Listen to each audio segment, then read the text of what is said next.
In 1927, a player who to this day many consider the best pitcher baseball has ever seen joined the Negro Leagues, Satchel Paige. Today his name is legendary, and in his time it was spoken among the greats of Josh Gibson and Cool Papa Bell. But in the 1930s, in a nation with a white-dominated press, very few Americans had even heard of Paige. One man sought to change that, the Jewish sports writer Lester Rodney.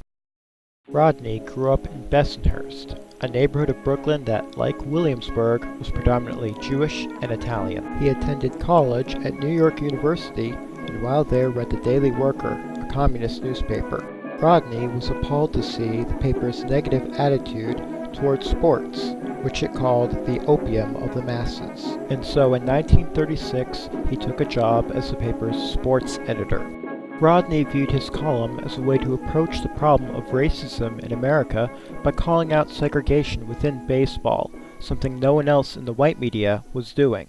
Halfway through the 20th century, that there was absolutely no stir about an apartheid ban in our national pastime. So that's why we had an impact. And impact he did. In 1937, Lester Rodney asked Joe DiMaggio who the greatest pitcher he had ever faced was, and he immediately replied, Satchel Paige. Rodney's writing also focused on the cause of integrating baseball. I interviewed Burley Grimes, the manager of the Dodgers, in 1937, and I said, Burley, how'd you like to have Satchel Paige and Josh Gibson on the Dodgers?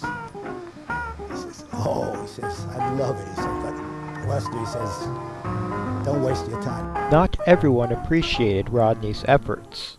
Wendell Smith, an African-American sports writer, felt that Rodney did more harm than good by associating Negro players with the Communist Party. Nevertheless, the stage had been set for the next phase in Jewish activism.